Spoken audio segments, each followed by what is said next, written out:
watching the East West Football Network. Welcome to Inside the Franchise. I got Walter Stringer, got Kendall Whitley. We're talking 21 days before the NFL draft starts, and we're looking at these teams, man. What they've been doing this offseason, the 2021 offseason. How's everybody doing? First off, Pretty Are you good. okay? yeah, I just got my second dose of the zombie shot, so And That sound. I just got my wisdom teeth pulled. I don't know which was worse, but let's get right into it, man.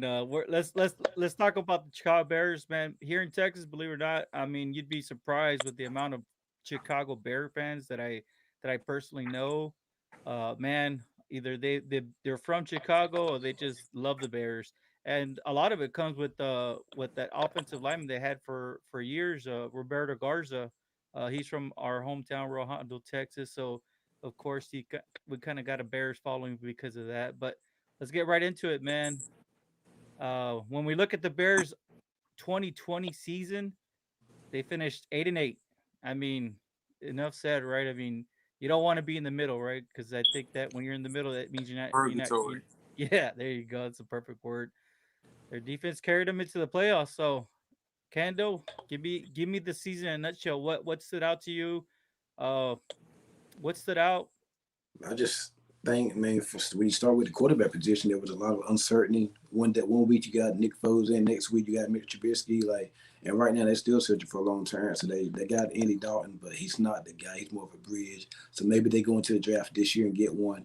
I think their season went downhill when Tariq Cohen, when he got hurt towards ACL, he was out for the year. I think that's when the season went downhill for them. Allen Robinson, easy in, easy out. I mean, he had an okay season, but I think could have been better. And I think a lot of it has something to do with the quarterback position. Mooney, he got hurt for a good part of the season, and Anthony Miller. I mean, he's not lived up to what I think they drafted him to be. They got a little bit of contributions from Graham and Cole Kmet. They got a little bit from there, but I think overall the Bears they need a little more inversion, some more talent. Yeah, on offense. I think the defense is fine, but the defense can't carry you for so long if your offense not going to put points up. So I think in a nutshell, the Bears they underachieved. They made the playoffs, but it wasn't. They got in virtually luckily. What do you think, Walt? Yeah, I agree with Kendall. I believe that team, and I said it during the season. I believe in one of the Sunday shows we had. That team is very stale right now. They're stale offensively. They're stale defensively, and like offensively, I'm not sure if it's because they don't have the right guy under center or if it's because they don't have the right guy calling the plays. It's still up in the air. I'm kind of surprised they still managed to bring the coach back.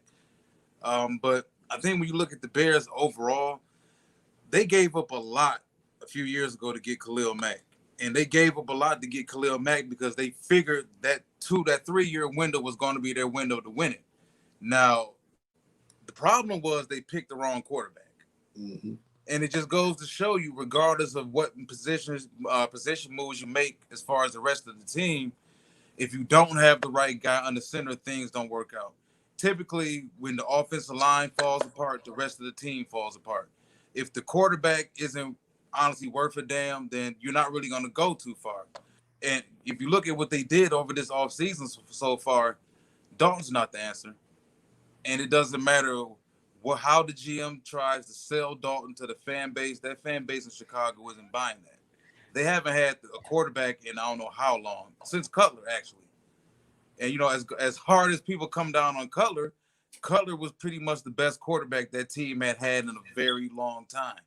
So, Yeah. if you look at the Bears, I think defensively, they need to figure out a way within that front seven to rejuvenate Khalil Mack and keep him clean.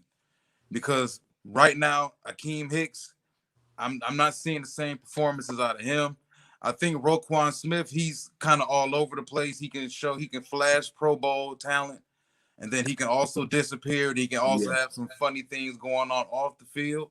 You look at that secondary. That secondary isn't as great as people may think it is.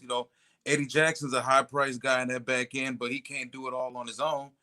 And also, you get the linebacker core. I think everything comes down to them defensively. If they're going to maximize the amount of window that they do have left, solve Khalil Mack. because you gave up too much to get Khalil Mack, and you don't want to have his career go out this way, where it looks like you pretty much just wasted it because you didn't pick the right guy at quarterback, and we don't know if you held on to the coach for too long. Did you mishandle Trubisky when he was a young pup coming in? We don't know what the deal was, but I think in my estimation, the Bears really blew it. And then Well, also they lost Cal Fuller as well. True. so let's look at those. Let's look at some of the 2021 offseason that they did, right? So like Kendall said, they cut Kyle Fuller, an all-pro corner. Denver quickly snatched them up. Mm-hmm. They placed the franchise tag on Allen Robinson. Andy Dalton was signed and named the starter, right? Like you said, they trying to make them buy in on that. They also signed Desmond Trufant and Damian Williams and added some, they added some key. I would say they added depth on the offensive line so far this off season. So when you look at it, I mean, I think I'm gonna say right now, I think that the Chicago Bears are wasting that defense away. Yes. They're that window's closing fast. Like you said, Akeem Hicks, Khalil Mack, both are entering already in their 30s. So I mean, when you stop and you look at it, how long can they carry you before you got to step up? So the Chicago Bears do have a problem on their hand. And if you notice, Matt Nagy was not playing his style of offense towards the end of the season. That was the Mm-hmm. biggest thing that I took away from the 2020 season. He literally abandoned his offensive scheme and Mhm. basically rolled with another one, and that's how they were able to make it into squeeze into the playoffs. So I mean, let's look at it. They're currently slated to pick, I believe it's pick 20, right? 20 So in the first and 52nd in the second. so let's look at it right now. Their needs, obviously, when they need they like Kendall said and you said earlier, their needs right now are quarterback, and they need to retool that offensive line. Like you said, if you can't get the running game, you're not going to help out any you're not going to help out any quarterback, regardless of who's there. And then of course you need to add more depth to offensive line, and then of course they might lose Anthony Miller. I've heard he's on the trading block. I mean, at this point, the Bears seem I think desperate. a change of scenery could do him some good. Yeah, I True. mean, I was really high on Anthony Miller. I thought that he was a really good. I don't know. He was just small guy. Looked like he worked the slot and the outside when needed to. But he hasn't been able to show off with the Bears. Right. So let's look at it right now. They're picking 20th right now. Everybody knows the names, right? Todd McShay, Mel Kiper, Daniel Jeremiah. And when you look at it right now, Daniel Jeremiah and Todd McShay. I'm sorry, Daniel Jeremiah and Todd McShay have the Bears selecting Kadarius Tooney. Now we're talking about the ultimate speedster out of Florida, right? The wide Right. receiver. And then you have Mel Kiper says that the USC offensive lineman, the Elijah Barrett Tucker, would be a great fit for the Chicago Bears. What do you think, Kendall? I like what Todd and what Todd and Mel Kiper have them going. I mean, I can see them going wide receiver, offensive line, a bunch of different needs. I like the running back Montgomery. I like him, and then they signed Damian Williams. You can never have too many backs because you don't know how Tariq Cohen's gonna come back from his injury. So they can go wide receiver, offensive line. They can go a bunch of different ways on the offense. I would love to see them get some more talent on that offense. Yeah, for sure. Uh, let me hear from you. What do you think? I mean, they were picking 20th. What names would be there? Do you agree with Kadarius Tony or Elijah Barry Tucker, or do you think that maybe another piece like Kellen Mond would fit the Chicago Bears? Mine maybe for Washington, Really? but not in the first though. Not in the first. Yeah. Oh Not in the man, first. I was like, hold on a minute. No, no. You hate Mond. Nah, I don't. You don't hate him, but you weren't. I mean, you weren't really big on him. Nah, I don't hate mine. So go back to what you were just saying, though, Jerry. At Yeah, the yeah. end of it.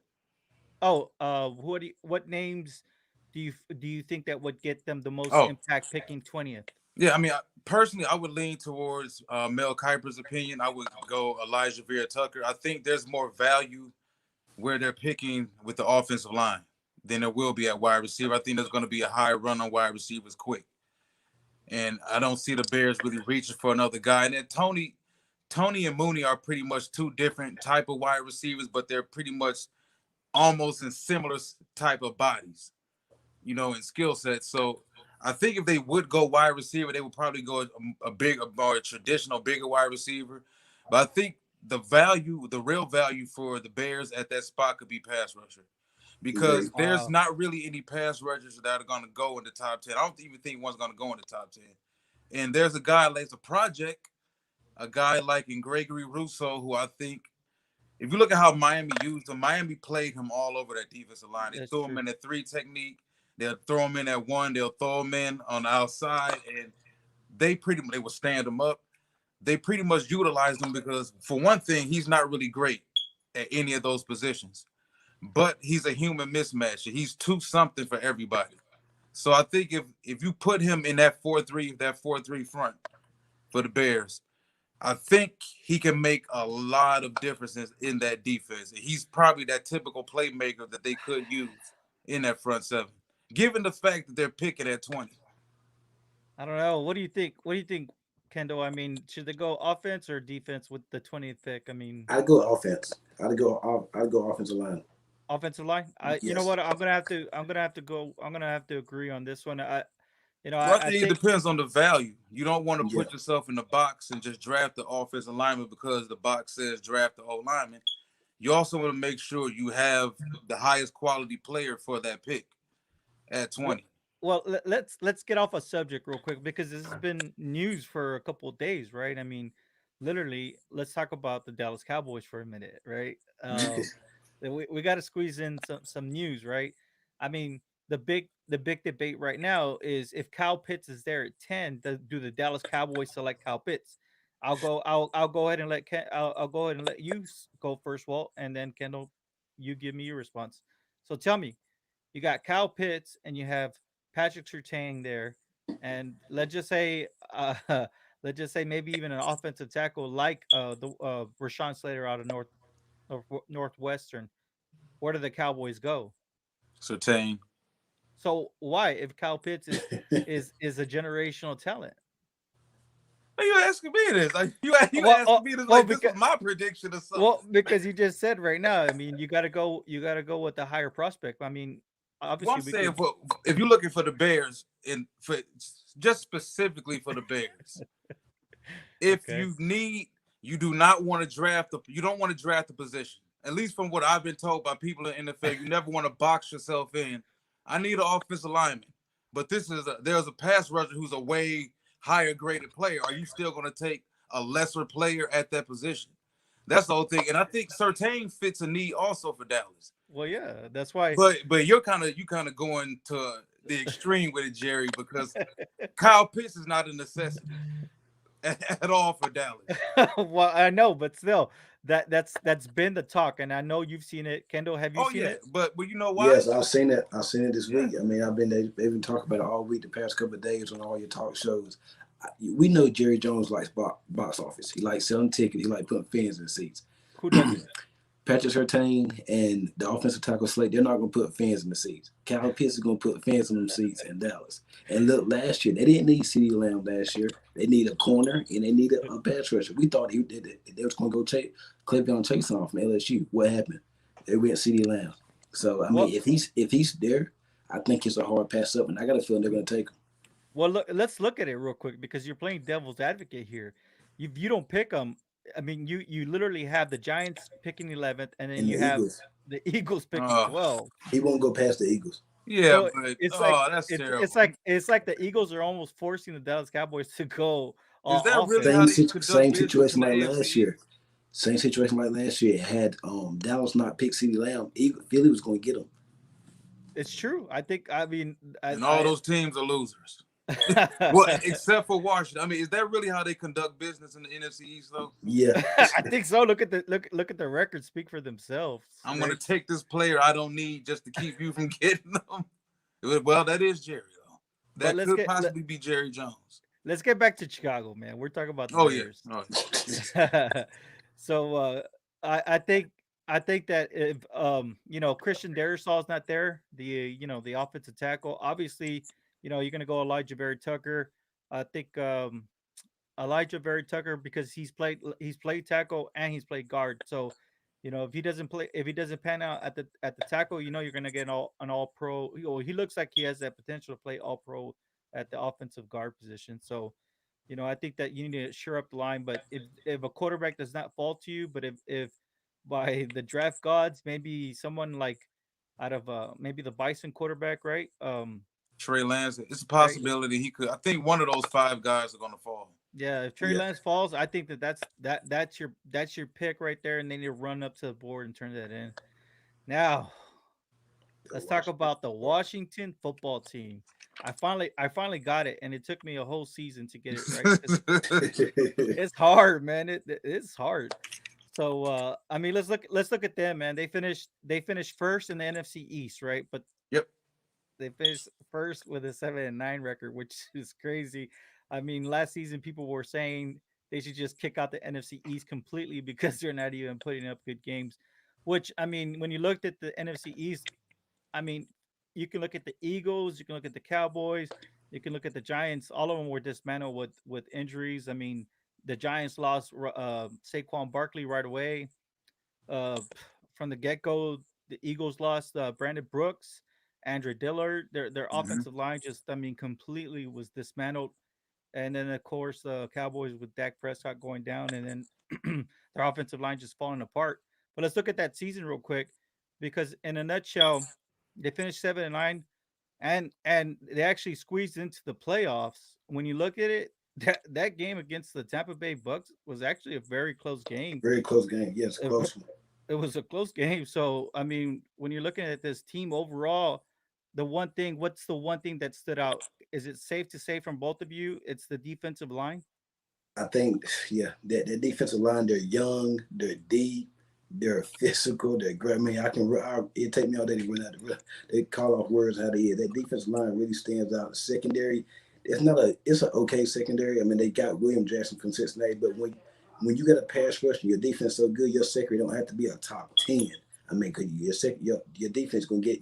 You would think your defensive line's gonna be able. You're not gonna have enough time back there to cover no way.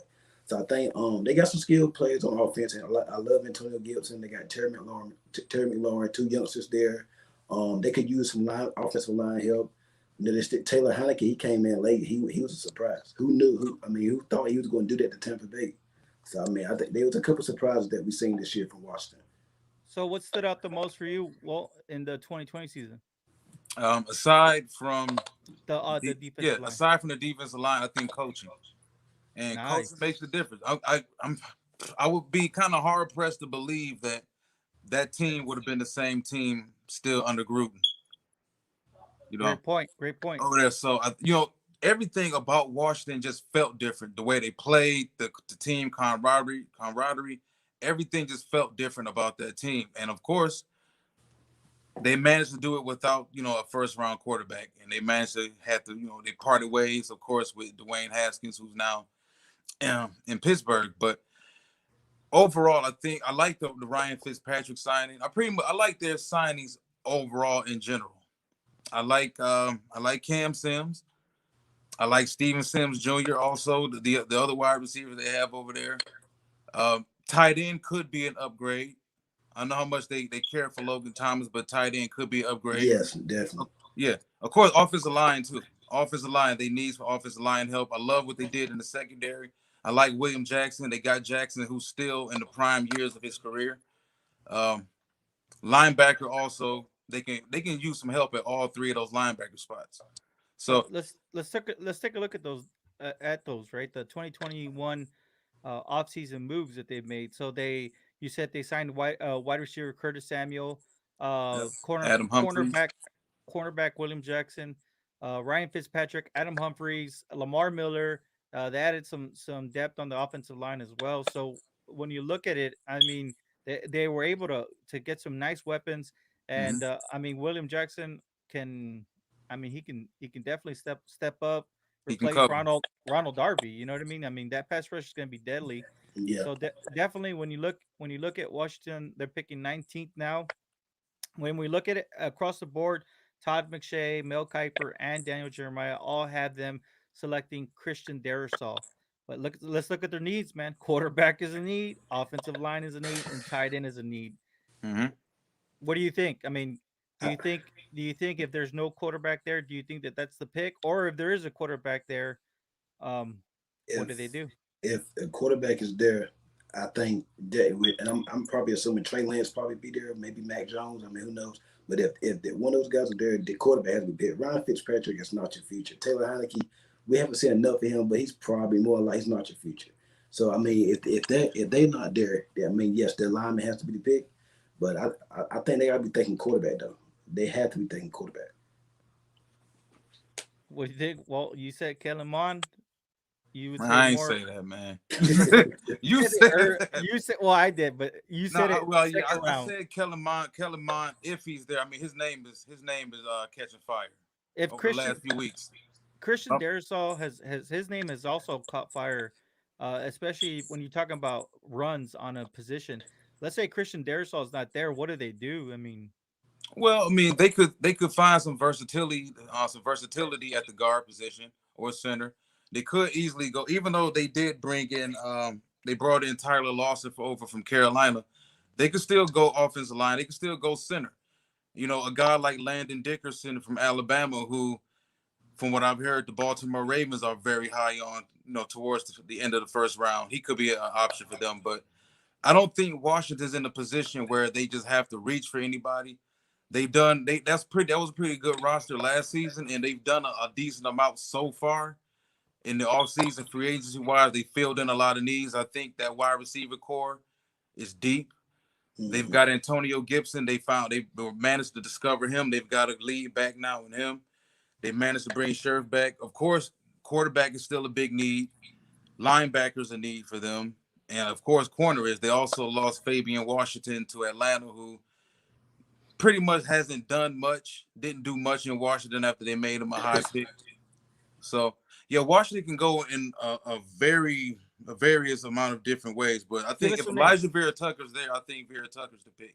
Oh man, so the Bears and so we got the Bears, we got the Bears and the Washington football team basically in the same scenario. So they're gonna have to Right. outwork each other in this draft. So they can't stay put. In other words, Washington's in a better position than Chicago, I well, think, for right now. sure, they Yeah. don't have to trade up unless. Even team-wise, I think they are Washington can head stand coach, pat. One of those top. roster-wise. Washington can stand pat. One of those quarterbacks probably gonna fall down there to him. Man, I'm not sure if Lance will fall all the way to 19, though.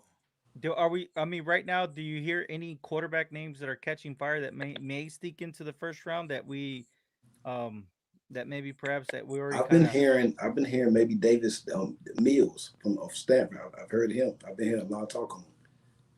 I still I'm not buying this Kellen Mond hype though. I mean, there's everybody's saying first round. Well, Chris Sims and there's some people out there that are Brendan saying that he Marshall could sneak been into. hyping him up. Yeah, man. Can you see any case scenario that either of these teams maybe go ahead and pull the trigger on Kellen Mond? If Yeah, it gets not, too late into the first round and the other yeah. five guys are gone, yeah. Oh, this is interesting. Well, that does it. That does it for today's Inside the Franchise. We want to thank you for tuning in and staying with us. Of course, all the likes and subscriptions. We definitely love it. And if you have any comments, join in. But thank you until next week. Stay safe, my friends.